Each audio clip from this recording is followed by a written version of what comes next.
So we will Those are just if they we'll bring this meeting to order. Announcing that are all the compliance rules and laws in place? Yes, they are. We do roll call. Chair White, Here. Vice Chair Schultz is excused. Commissioner Sherman is excused. Commissioner McCurdy is. Commissioner McCurdy, can you take your phone off here? Thank you. Commissioner Aker is excused. Commissioner Armenian. Here. Commissioner Becker is excused. Commissioner Debray. Here. Commissioner Niger. Here. Commissioner Henley. Here. Commissioner Lozano. Here. Commissioner Barrera. Here. Commissioner Aslan. Here. Commissioner Howard. Here. Commissioner Fennell. Here. Thank you. We have a quorum. All right, moving on through items numbers 1 through 12. We'll move on to item number 3. Public comment during this portion of the agenda must be limited to the matters on the agenda for action. If you wish to be heard, give your name for the record. The amount of discussion as well as the amount of time any single speaker is allowed may be limited. Is there anyone here for item number 3? Chairman White, Bob Greer from Ward 1. I just wanted to disclose that before I was working for Nevada Youth Soccer. I'm no longer at that location. I now work for Downtown Las Vegas Soccer Club and Las Vegas Mayor's Cup, which has agreements with the city both for fields and the operation. Thank you for that disclosure. I imagine you will take that into consideration when you come to any of those types of items. Thank you. Anyone else for public comments? Hearing no one, we will move on to items number 4 for possible action to approve the final minutes by reference of regular meeting September the 4th, 2018. So moved. Has been moved. Motion has been made. All in favor? Aye. All opposed? Ayes have it. Item number 5. Report by Department of Public Safety regarding issues at city facilities and parks all wards. No one here. But I'm at, can we just delay it maybe in the agenda in case they do show up for the next, it's number 5 and number 6. Number 5 and number 6. We take the items out of order. Chair. So we'll take the items out of order and we'll hold them in advance at the end of the process. Item number 7, reporting by Mike Hodgers. Hobby Horse, Parks and Recreation Senior Management Analyst regarding capital improvement projects, all wards. Hello, everyone. My name is Mike Hobbyhorst, Department of Parks and Recreation. I oversee all the capital improvement projects for our department, and here before you is a list of our major projects. 2 that are complete is Bill Brer and Bob Baskin Park. So that is an awesome accomplishment to get those 2 parks. If you haven't been by either one of those, I strongly recommend that you go visit each one of those. They both have great amenities that were put in, and the water play features are really cool. Bob Baskin Park purposely did not have a reservable pavilion because the public wanted it to stay a true neighborhood park, so individuals from outside areas can't come in and reserve that area. So those are the 2 that are just been completed within the last few months. The next one that's on the drawing boards is Rafael Rivera. It's an existing soccer field, a smaller soccer field, but we just need lights. It currently does not have any lights, so we're installing some LED sports lighting in that area that will help our municipal sports units programming the east side. Lieber Senior Center is getting a new room addition. That's in construction right now, and it's nearly completed. So that will be a nice addition to that facility to increase their programming. Doolittle Community Center is receiving 3 new classrooms for preschool programs in that neighborhood, and the pretty strong, tight, aggressive timeline with this project to get it started for the next school year. And there's a drawing rendering there below for you to look at. Another one on the way northwest side of town, Sky Canyon. You probably all have heard of that development. They are developing a lot of homes up there, and they are also going to be doing 12 parks in their community. 2 will be owned by the city of Las Vegas, and this one before you, Allen Beck Memorial Park, is going to be owned by the city, constructed and designed by the developer, and then we'll take it out over once it's done. It'll have 2 full-size soccer fields and a lot of really nice amenities. Sky Canyon has done a great job working with us to ensure that we get city standards in their parks, and even though it may cost them a little bit more, so it's really nice that they're working with us. Teton Trails, there's 2 existing soccer fields there. We're looking at, we will be doing a 3rd soccer field, and with lights. It's just with the construction, we were hoping to get a 4th field there. There's room for a 4th field, but with just the construction cost just escalating so rapidly, we don't have the funds to do the 4th field right now. So if anyone has $1.4 million that would like to contribute to our department, we'd gladly accept that. Sorry. That's what the cost of a soccer field now is. It's just crazy what that's the cost of construction. Another in Ward 5, Las Vegas Senior Center has not been renovated for several years now, and so we're doing 2 major renovations at that facility. The first one, we just couldn't wait any longer to have it one complete project, so we broke it up in 2 different phases, and that is the roof, needed a new roof and new HVAC system. So it's getting all new HVAC systems, new roof, and we're really looking forward to that to be done, which should be done actually within a couple weeks from here. They're actually in their punch list right now. And then the second phase is it is out of ADA compliant. The restrooms need to be redone. The front lobby needs to be redone. Just a whole new remodel on the inside is desperately needed. So that one won't be completed until next year. Another new park on the east side of town in Ward 3 is Las Vegas Wash Park, which is Washington and Land area. And it's a vacant lot, nice parcel. It's about 6 acres. And the amenities there, you can see the diagram. We'll have a full-size soccer field. And the ad alternate that we're really looking forward to in this park, it's going to have, instead of the exercise stations around the walking path, we're having them in one location with a canopy over all of them, and then a running walking path around the park. So we're doing something a little bit different, but that's an ad alternate, meaning that the base bid will be the main park, and if we have extra money, then we'll go into the ad alternates in that park. The next one, also in Ward 3, Baker Park and Pool. This is an existing park and has lots of use in the soccer arena. And before we were looking at remodeling this park, I went out there one night and there's about 300 people there, and you could barely see the people because it was just full of dust. And it was just, so we're going to be remodeling this one with artificial turf, and it's going to be nice. And the nice thing about artificial turf now, I know maybe I'll just speak for me, I was brought up with artificial turf not being so good. You know, that was the original AstroTurf facility, and artificial turf has just come a long ways in the sense that now there's studies that indicate that artificial turf may be reducing injuries versus natural turf. So it's really an interesting topic. I know the players love natural turf, but a lot of the studies now are showing that the artificial turf actually has some good it prevents some injuries, especially because a lot of our natural turf, especially some other agencies, may not keep up with their natural turf as much as artificial. Artificial turf has requirements to keep it open. Natural turf does not. So that's another advantage to have artificial besides water. Another new park is on the way west side, Gilmore Cliffs Shadow. This one is going to be so neat. We were having a lot of discussion because it's on a wash area, so our playground features are going to be off the charts. It's going to be so cool to see these things being built. It's just going to be really neat.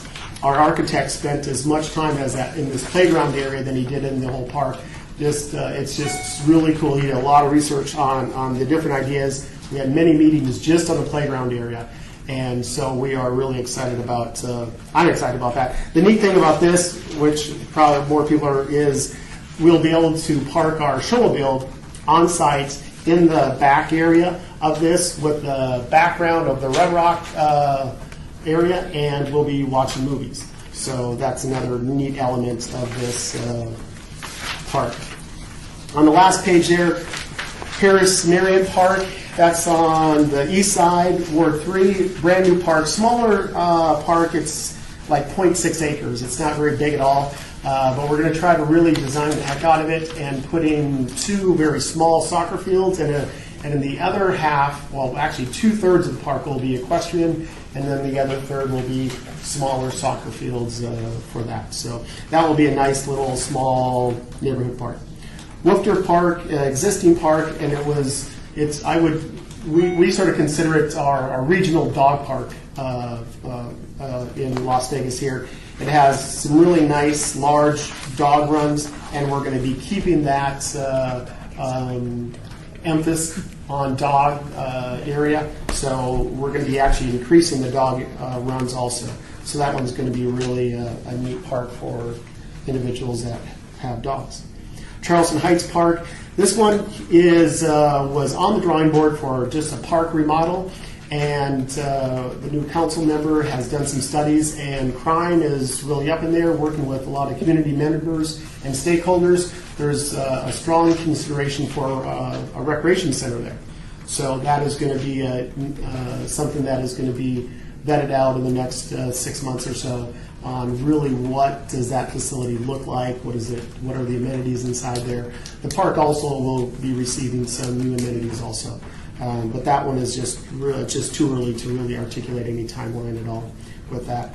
And the last one is Cimarron Rose on the way northwest side of town.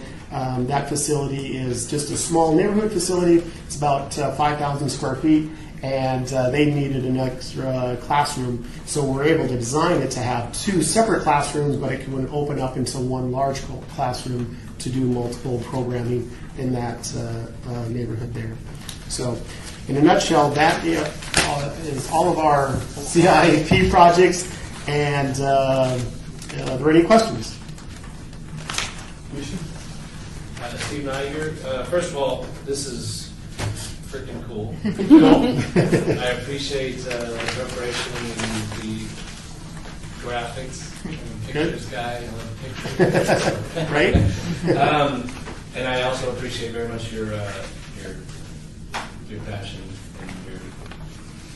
and that you have so much joy in working on this stuff.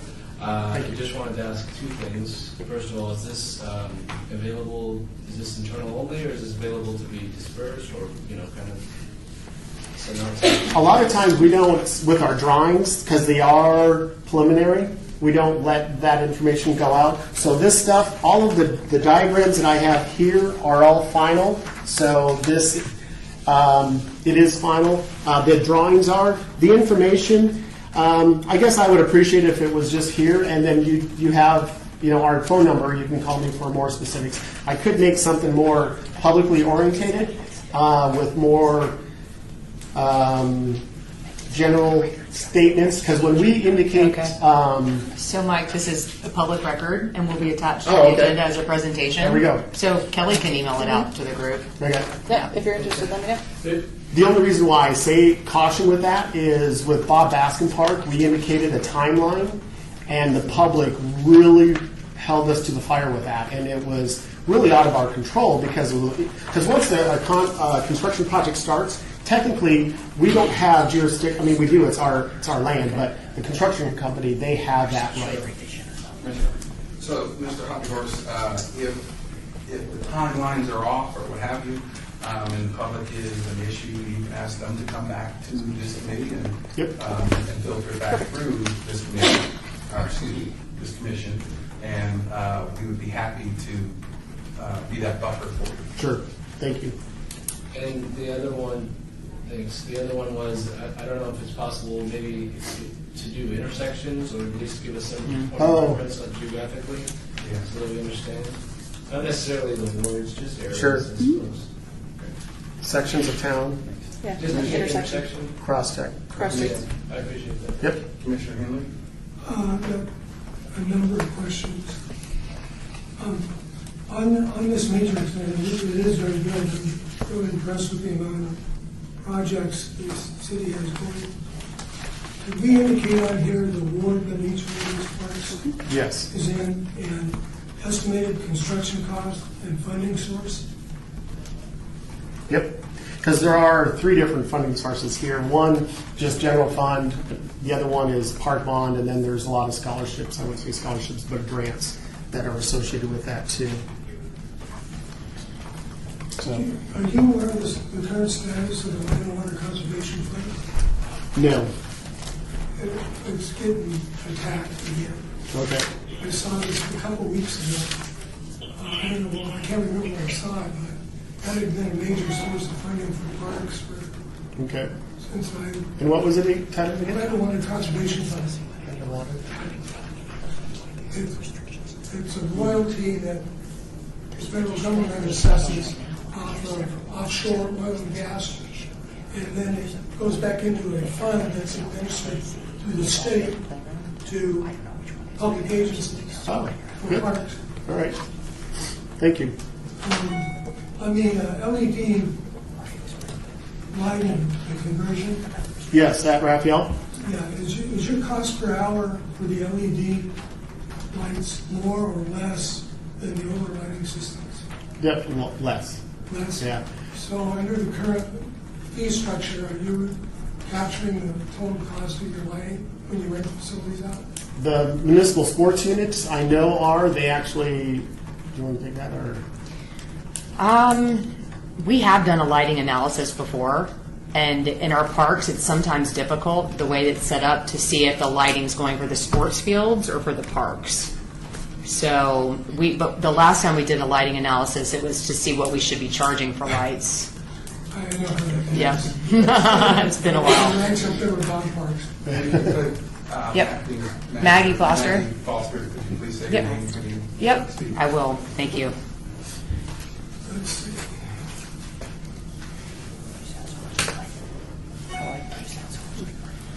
I think that's good. Commissioner Armenian? Commissioner Armenian, what's your budget for 2018 and 2019? With the CIPs? I can determine, I don't have that information right off the top of my head, but I can, when I update this, I will provide that. Emily, go ahead. Commissioner Gregory, it's great to see you back. Thank you. I do have some questions. What's the difference park and recreation and park and ground? Because I've been told when you have problem with the parks, you contact park and ground. You I can. don't know the difference, and I don't know who to contact. So Maggie Plaster, acting director, many years ago, maybe 17 years ago, we were all one department. 19, thank you. This is the historian of the group. And we split. So now it's operations and maintenance, who's usually here to give a presentation. They do all the park maintenance. So they do all the mowing, the cleaning of the bathrooms, hedge trimming. They make the fields look great. If you ever drive by Betty Wilson, you see how great they look for tournaments. And then Parks and Rec is more responsible for programming. So we're the one, and we rent fields. So we're usually the person or the group that is contacted for anything. It could even be the fields, and then we just forward that on to operations and maintenance. Last week, I was in Doolittle Park. It was something, the water fountain was a mold and everything. And I tried to contact Kelly. I appreciate Kelly. She always gets back to me. And one of the person, his name is Tyler, I believe. He's with operations and maintenance. Yes. So he told me that when you contact something like this, you need to contact our department, say something like that. So Yes. that's the reason I asked, because I never know this before. But now I have to contact, I can contact Kelly. You can always contact Kelly. Always. Okay. Audrey Aslin. So one of the, I'm kind of curious about, as we build these new parks, capital, the capital improvement projects, how does that affect your budget for maintenance and deferred maintenance? Because the last time we were here, I think we talked about that getting reduced. Mm-hmm. As we bring on new projects, that means more maintenance, and more people that need to maintain them. So how is that being? Maggie Plaster, acting director. I wish Jerry were here. He has such a hard job because we add on parks, and the thought of giving him funding to have the maintenance covered, that's usually an afterthought. So it's completely separate from the CIP process. Yeah, I mean, I'm aware because I also do this. So Okay. One of the things that I deal with on a daily basis Okay. is trying to find that funding for Mhm. maintenance and maintenance. So at some point, we get to a point where they're going to need funding. So I was just curious how that. Yeah, I think he just tries to make it work with the budget he has, and then each budget year he comes and asks for additional money for whatever needs So to that is happen. off- that is available. Mm-hmm. The one thing that we do help with maintenance is that they are at the table when we do design work, so that if they could, and our whole premise or philosophy is that if we can tweak a plan to save them 5-10 minutes per week, we've done a great job with our design. So when we go to our design meetings, we have that in mind, and with our daily operations that we do, we keep that in the back of our mind so that we can design this park at the optimal time to do it. So. Commissioner? Henley, Ward 2. Yeah, the standard used to be one full-time equivalent for 8 acres of developed parkland, and the total cost used to run you somewhere between, I know it's changed now, it's probably higher, used to be $10,000 to $14,000 an acre per year. That doesn't include water costs. So it is a pretty substantial investment. And do you see the contracts? The contracts with the General contractor? Yes. Under the grow-in period, plant establishment for turf and Yep. trees and stuff. Yep. Have you guys thought about extending those under the construction contract? And essentially having the general contractor obligated to do the maintenance of the park for an initial year? Yeah, we don't do it for the initial year, but what we do, I just had a park review this morning at Mayfair Park. So after the park is completed, there's a warranty, a 1-year warranty.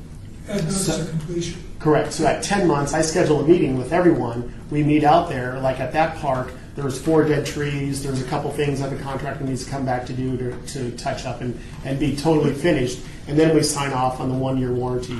So there's no maintenance on their side. They have to upkeep the park when they're in construction mode, but we take pretty close tabs of that 1-year mark to make sure that we get all of our warranty items fulfilled. Yeah, it's just a good way to pass the cost off to another fund. Mm-hmm.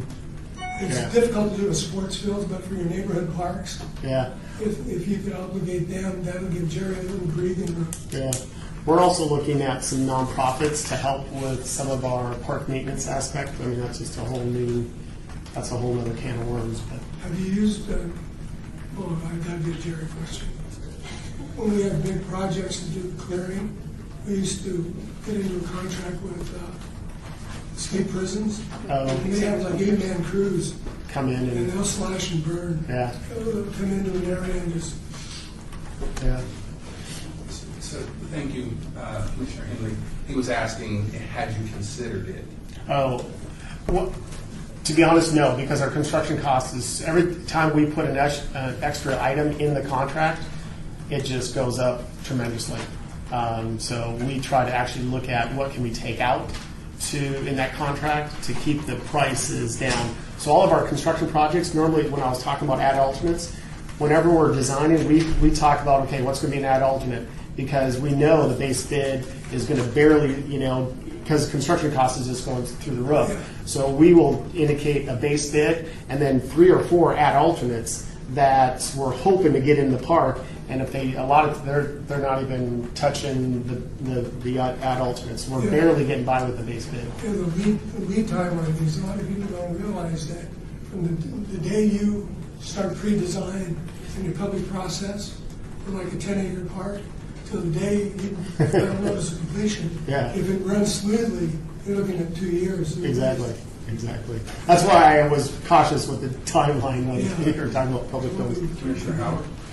Commissioner Howard, I'm just curious. I know the LED lights are going to considerably reduce the energy consumption. Is there any plans in the future to start building parks based on solar energy? Yeah, that's a lot of our solar parking garages go to a bigger source of that can absorb that, like a facility. So a lot of our solar power Carports. what are they called? Carports? Carports are more with larger facility that can absorb all of that. Some of our parks are. Like at Woofter Park, we're going to have some solar power in the dog arena, to have solar power at night for that, the dog areas. But nothing to totally, because the construction cost for that solar panels on those carports is quite a bit. So we want to absorb all that possible energy, but we need a facility to do that. So most of our facilities do have those, by the way. I think what she was asking was if the lighting structures could have solar panels. Is that what you're asking? Kind of, yeah, like the Yeah. soccer fields and stuff. If there's Yeah. solar panels on those, Yeah. I mean, I know it's still Only because cost John prohibitive. Davila, city attorney, I only work with the state sustainability people. Part of the issue is the lights are needed at night when the sun's not out. So then you have to have battery backups. Right, you'd have to have battery backups. And now you're talking big bucks. Okay. So When that light system kicks in at a sports field. So it's just not It's a cost big efficient at surge. this point. the city is currently receiving all green power Right. via our own generation and Nevada Energy. We don't use any brown power through a special tariff we have in Nevada Energy. So theoretically, all of our power is green. And it is difficult with the battery storage issue right now. Okay. Question for the deputy city attorney. What did I get myself into? Do you know if the city uses solar to power the median landscape maintenance? I mean, for irrigation and lighting? I doubt it, because you would have to have a direct connection from some solar panel in the median with some sort of inverter that would convert the power from DC to AC to operate that particular We valve. used to do that in Portland, in Hartley Center. Most of our installations have been very, John Rodillo, Deputy City Attorney, have been very large installations, like the trees out front or extensive parking garage structures where we have agreements with different solar companies and or Nevada Energy. So we don't normally focus on sort of the smaller projects just because they're generally not that cost effective. Well, lastly, I share her sentiment. I'm concerned that the city, all the cities in the region, are putting so much money into beautiful facilities, and then on the other side are starting to lose the people and the resources it takes to maintain those facilities. And it really sends a negative message to the public. One is that you don't care, keeps the good people out and brings the bad people in. Deferred maintenance never works. It's so expensive, especially for parks, natural systems. Okay. If there are no, Commissioner. Steve Niger, a couple comments. I suppose I think we should follow up with the next session and find out. I'm sure Jerry is not completely blindsided and has an answer for that, so we should ask him next time. The other thing is, I couldn't not bring it up. I had an incident. My uncle tends to buy very expensive stuff, so he bought the most expensive AstroTurf. This is about artificial turf. A ball got left out on the grass a few years ago. The ball got left out on the grass for a week, and then removed the ball, and the entire AstroTurf had melted and into a crust. Oh, wow. Basically, it ruins it, and it's hard to the surface. The grass becomes, it's like concrete. It's hard. So I wanted to at least bring it up and make sure that the artificial turf that's being put in is prepared for our son. Yes. These guys. Yeah. Our consultant at Bob Baskin Park, he did a whole study on artificial turf, the manufacturer, the rubberized surface to the drainage. It was a crash course on artificial turf. And I was going to say that the city has done a very good job in identifying the next generation of artificial turf and grows with it throughout its lifetime. So I'm confident that the artificial turf adjustments are within a certain specs. But Commissioner Bryan? Yes, Commissioner Brewer.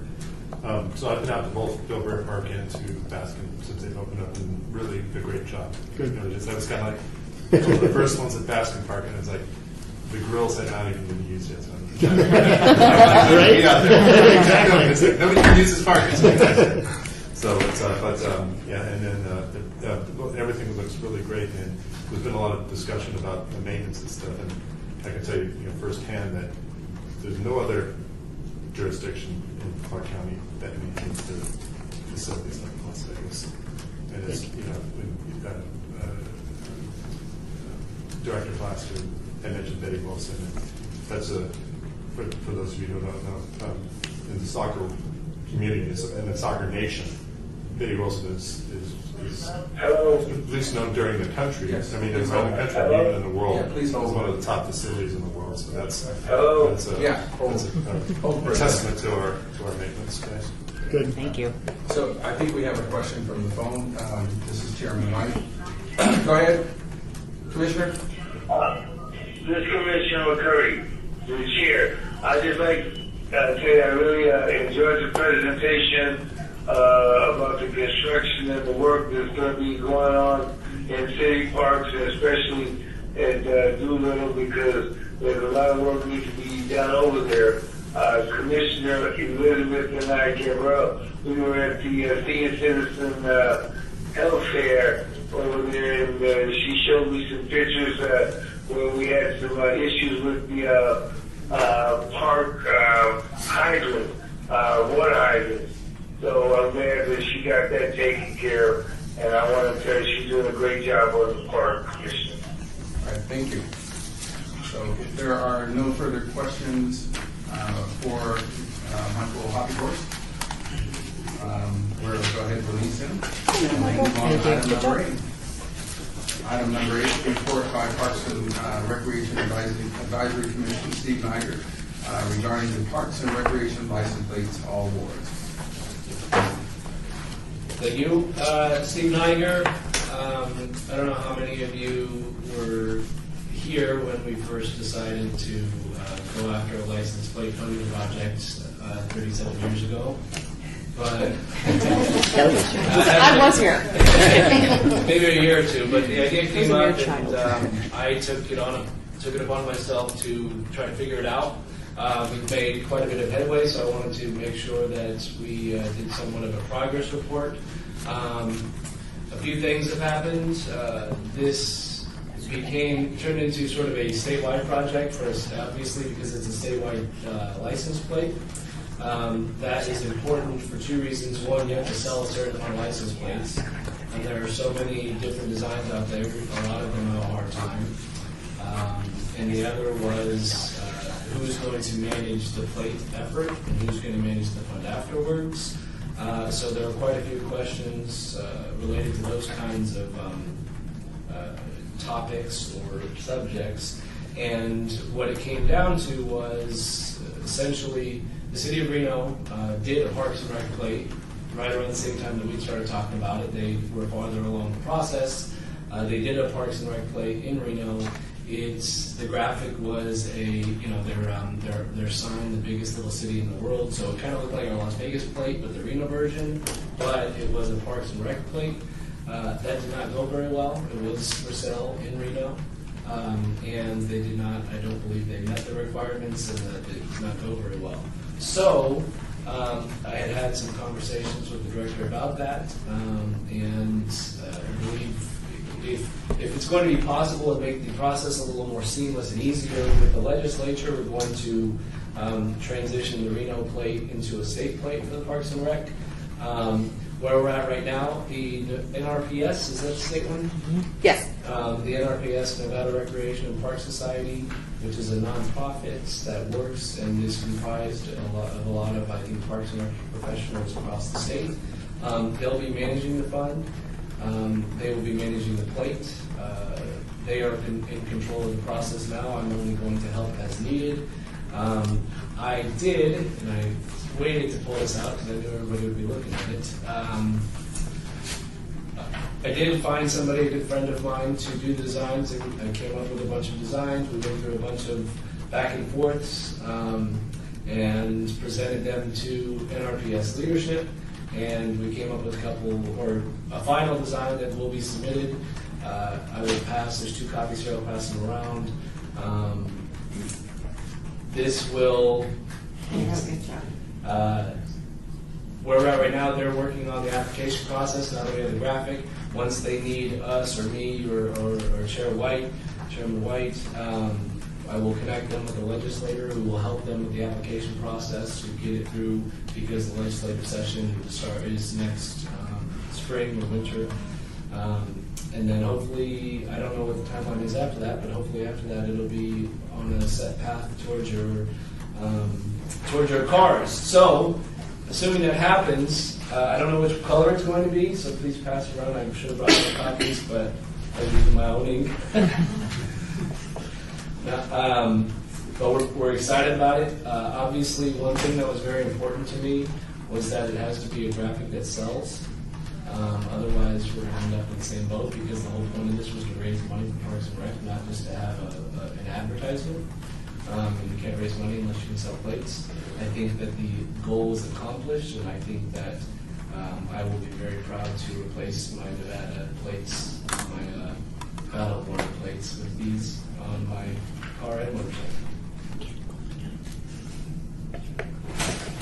So, Chairman White, we'll give everybody a second to look at the designs and make any comments they'd like.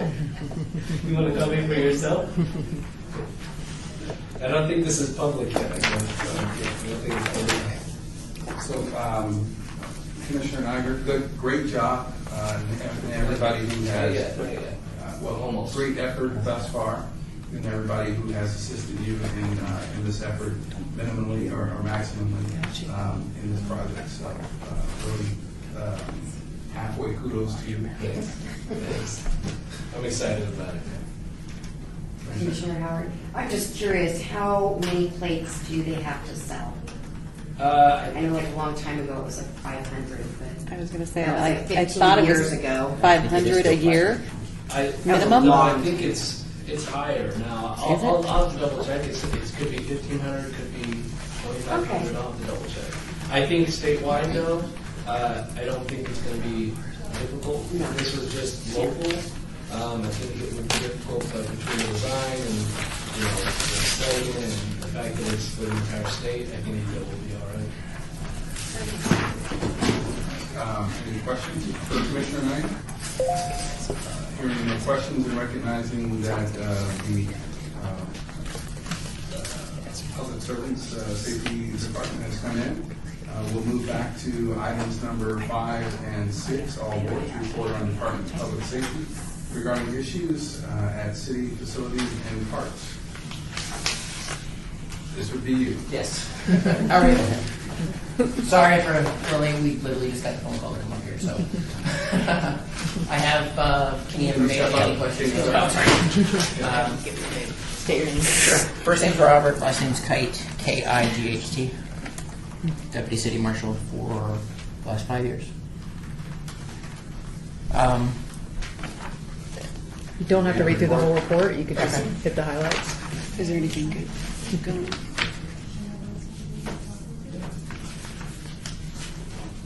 So I was just given the monthly stats here. I don't know what specifics do you actually want based on the report here. So, Officer Keck, yes. We're just looking for a nice little run through of the written report. How would you like to do it? Okay. You can do it in a maximum fashion of reading it verbatim, or you can pick out a couple, 1 or 3 items. And this is the first, so I apologize in advance. I'm not gonna. So So the report was generated, I don't know if you wanted to go through the hotspots that we do have. Three? Okay, Sure. so our top three, Lorenzi Park, Hunter's Circle Park, and Gary Reese Freedom Park. Do you want addresses or locations or anything like that? Just the names are okay? Okay. We had 52 calls of service at Lorenzi, 40 at Huntridge, and 37 at Gary Reese Freedom Park. We had a total of 103 arrests, 126 citations, 105 warning citations, and 117 actual incident crime reports that were created during that time frame, which is September of 2018. The 26% of all arrests involved were narcotics or drug paraphernalia related. 15% of arrests involved park violations. 40% of the citations involved driving violations, and then 20% of those violations involved other park violations. 40% of arrests involved bench warrants. According to the arrest reports, Ward 1 had 8 arrests, which includes All-American, Aloha Shores, Bob Baskin, Gary Dexter, Pioneer, Rotary, and Woofter Family Park. Ward 2 saw 2 arrests. Both of those were at Anson Sister Park. Ward 3, 47 arrests, which includes the Detention Center, Fremont Street Experience, Hunter's Circle Park, Freedom Park, Baker Park, Mayfair Place Park, Rafael Rivera, Justice Levitt, the City Hall parking garage, Stupak, and Hatlett Park. Ward 4 saw 3 arrests, which was Durango Hills Park and Buckskin Basin. Ward 5 had 41 arrests, which included Lorenzi, Heritage, Patriot, Charleston Heights, Ethel Pearson, Ed Fountain, Children's Memorial, the Homeless Resource Center, the Municipal Pool, Coleman Park, Kionda Isoko Palacio Park, or Doolittle, for those that aren't aware with the name change, and Freedom Park. Ward 6 saw 2 arrests, and that 1 arrest was actually done at Fire Station 48 in Goldstone.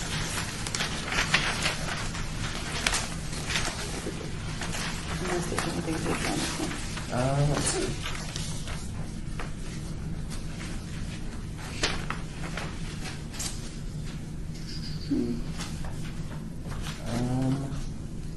Anything major?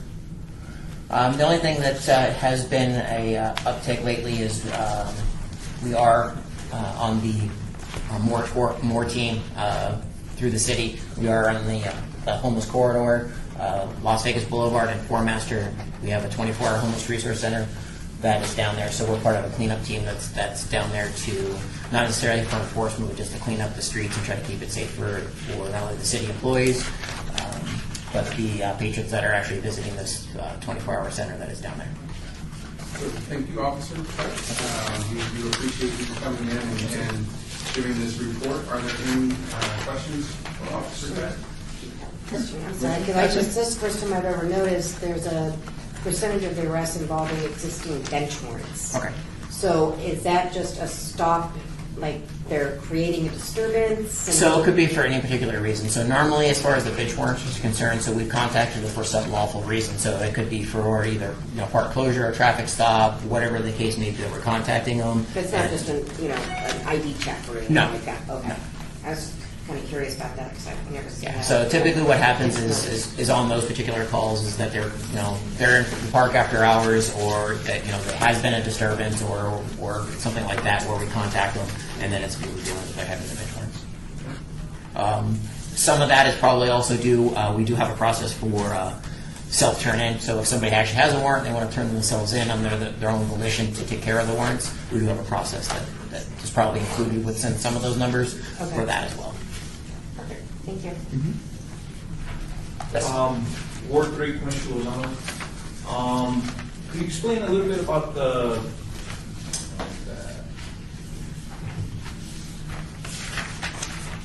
Operation Take Back Huntridge? Okay, so there's been along with LVMPD. So as far as Huntridge is concerned, so we have what they call directed patrol activities that have been created, and some of them have been completed to address violations in the actual park itself and the surrounding areas to try to deter some of the minor violations that could possibly lead to other crime in the area. Statistics and have shown that by detering the misdemeanor crime or to the low-level crime will help alleviate some of the larger offenses in the area. So typically what we look for is, alcohol, jaywalking, park closure, so if they're before or after the park closes, or any other violations that we typically will see while we're doing that. That's how it works. Thank you. Commissioner Lozano, Ward 3. Are these operations just sporadic, or are you guys kind of going off the schedule? Or Yeah, they'll be sporadic based, so they'll be put together so either during the day, during the night, just depending on when they actually have them set up as far as that's concerned. But they do usually try to do them in random times, so they're not set times. Okay. Usually it's around 4-hour blocks from the few that I've been a part of. So like 4 hours during the day, 4 hours during the night, different days during the week. Okay. And as a result of that, are you seeing an increase in arrest? Yes. Okay. Good. Normally the point behind them too is to see the violations itself and address them as needed. We're there for a reason, so every stop is going to be based on that. Is going to there's going to be factors in that, but typically it does lead to citations or arrests based on, because that's what we're directed to do to help alleviate that activity. Thank you. There's no further questions. Thank you. You're very welcome. For participating. Thank you. Good job. Go ahead. Does anybody any questions or anything? Nope. Okay. Good to go. Thanks. And moving on to item number 9, report by commissioner members regarding parks issues, events within their respective council wards and at large all wards. Are there any commissioner reports that anyone would like to give? I know that Commissioner Elizabeth Guyver. Let's chop up everybody's last name. has discussed her water fountain issue to the extent, and I appreciate that. But are there anyone else who would like to give a report? Commissioner McCurdy? Hearing no other responses, we'll move on to item number 10, report by Maggie Plaster, Parks and Recreation Acting Director, regarding upcoming Department of Parks and Recreation activities. Thank you.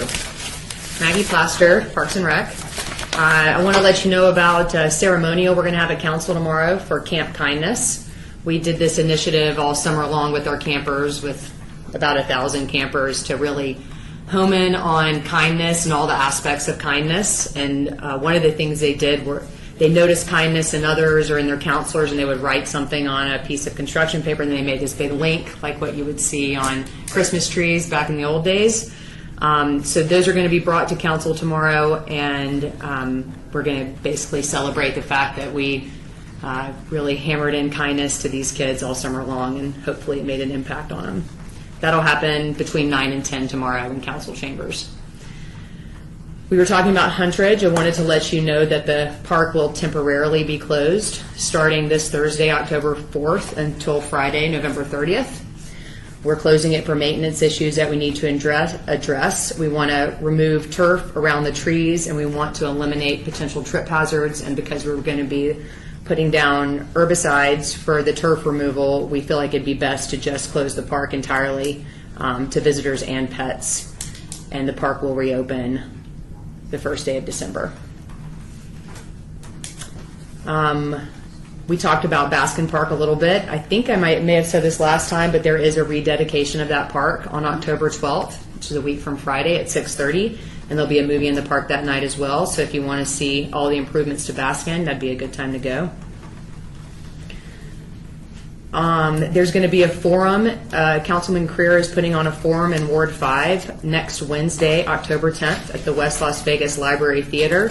And he's invited 7 different departments to come talk about what's going on in their department regarding Ward 5. And Metro will be there as well. So there'll be a forum from 6 to 7:30 in the library, and then there'll be an information fair afterwards.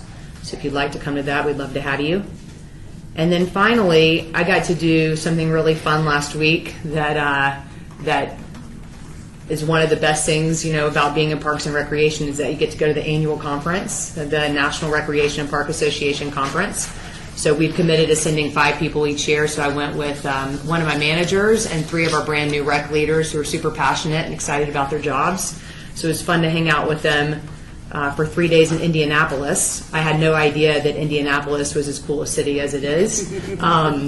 The city has given up 8 miles of right-of-way, and a nonprofit has raised $63 million to fund paved bike paths all over the city. And so one of the things I got to do with NRPA is participate in like a biking tour, because they've got city bikes, and they also have e-scooters that you can just pick up anywhere you want and unlock with your phone, which is pretty fun. And I got to tour around the city that way. I think Indianapolis has almost as many war memorials and monuments as DC. It's like the second city for all of that, so lots of green space and grass, which is beautiful to see.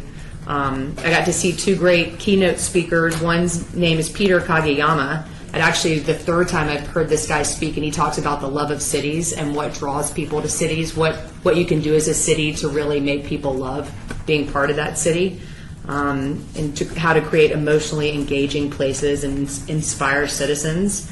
So it's good to hear him again. And then we also heard this artist, Saul Paul, not to be confused with Sean Paul, who's from Austin, and he has his Parks Rec and Chill program where he connects kids to the urban outdoors, and he does these festivals all over the place with kids and gets them excited about being outside. So we think we'll probably be connecting with him to see if we can do something at Lorenzi or Doolittle or one of our bigger parks. And then I attended some sessions, one on just Parks and Rec as a profession. It was kind of an academic session about what we can do to make Parks and Rec a profession that people want to be a part of. And also I went to a session about trends that are going to be affecting Parks and Rec now and into the future. And that's my report. Thank you. Acting Director, Parks and Rec. Are there any questions? There are no questions. Thank you very much. Actually, I take that question. How does this guy get? I assume in urban areas. How does this guy get kids out into the urban areas? He actually didn't talk a lot about how he gets them out there, but he must have great social media or marketing capabilities. He seems like he's doing really well. He had a really tough upbringing in Houston, ended up going to prison for 4 years, and at that point, had this change in his philosophy of life, and the videos and the events that he showed. He had a huge turnout. He had like 1,000 to 2,000 kids out there. One of the things he did at the conference, which I was so impressed by, is he's got like 20 people on stage, and he had each person say a word, and he had a DJ, and so the DJ was recording the words, and then he basically did a rap and incorporated all those words into his performance, which is probably like a 10-minute performance. So he's really, really smart guy, and I hope we can get him to Las Vegas. So what are some of the upcoming trends? Upcoming trends. I'm glad you asked, and I took notes, so I'm going to pull that out. So they talked a lot about climate change and how climate change is changing our coastline. So we're going to see a lot fewer people wanting to live on coastlines, and hopefully more parks being part of those coastlines. Droughts aren't going away, so we have to use less water in our parks, and we're doing smart scaping instead of xeriscaping. They're just a different change in terminology. They talked about how LEED certification is a must for any new facilities, and I've seen that here in Las Vegas. We're gold platinum. We're gold LEED certified here And then what John was saying earlier about us getting all of our power from renewables. He talked about how parks are a magnet for opioid users, which we've seen, and that we might be planning parks in the future just for. I mean that's a consideration. Definitely want to maximize sight lines in new parks, but I mean we might even be at some point telling people this is where you can go to get new, fresh needles. And I mean I don't foresee that in Las Vegas, but he said that's coming. Talked a lot about homelessness and how Seattle has made the park system responsible for homeless people's belongings, and they have to provide sanitation stations. And some believe the integrity of the park system is at risk due to encampments for these cities who are allowing encampments in their parks. It's a big issue for them. He talked about e-scooters, and after the session, I got to ride one of those things. So he talked about how they can be viewed as transportation litter, and I definitely saw that in Indianapolis. And I don't know if you guys saw in Sparks last week, they said no, you cannot have e-scooters in Sparks, but Reno's entertaining them. It's interesting that you can just unlock these scooters with your phone. I was in Memphis 2 weeks ago. Okay. And I thought it was curious to see these scooters just sitting around. Mm-hmm. And I was like, do people steal these? Are people? I mean, what's going on with them? And they just told me that it's part of our environment that you can just unlock them and ride them. They're electric scooters. Mm-hmm. And kids would just come by. I watch it happen. Yep. And unlock it and ride it when they were done. And it charged their phone. It charged their account, and they'd get off of it and leave it right where it was. Just leave it on the ground. Yeah. Oh, actually, it stood up. Right, they do stand up, but I saw a lot of them around just kind of flown, just thrown about. Yeah. So I say that to say that in Paris, they had a lot of, in the river, they drain the river periodically to the body. Did you see that report? They find all the bikes in the river. It's amazing. Yeah. But we don't have a river. No. I have a question on the opiates. I know Seattle, all the bathrooms have their green and blue lights so they can't find their veins. Like if you go to Walmart and stuff, yeah, it's the bathroom lighting is all like a greenish blue color. It's really weird. What? Yeah. We went a year and a half ago, and my son was telling me almost all the grocery stores, all Walmart's. Well, that Walmart's not here in Seattle because we're not allowed, but they all have these lights to, and it doesn't matter because the needle things are full. But so when they're trying to look for their vein, they can't find their vein because the lighting won't show it. Wow. It's kind of weird. We don't have that. Okay, Commissioner. No, I've been Commissioner. So, are you finished? Mm-hmm. So if there are no further questions, we'll move on to item number 11, citizens' participation. Public comments during this portion of the agenda must be limited to matters within the jurisdiction of the Commission. No subject may be acted upon by the Commission unless the subject is on the agenda and is scheduled for action. If you wish to be heard, give your name for the record, the amount of time of the discussion, and on any subject, as well as the amount of time any single speaker is allowed may be limited. Are there anyone here, or Commissioner, do you have any questions? If there's no one here for the citizens portion of this agenda, Commissioner Nygaard? Sorry, before we adjourn, I wanted to answer, it's 1,000 or 3,000 plates depending on the tier. As far as how many have to set our activate restriction. I'm not sure which tier it will be, but it's either 1,000 or 3,000. Thank you. Meeting adjourned. Thank you. All right, talk to you later. Thank you.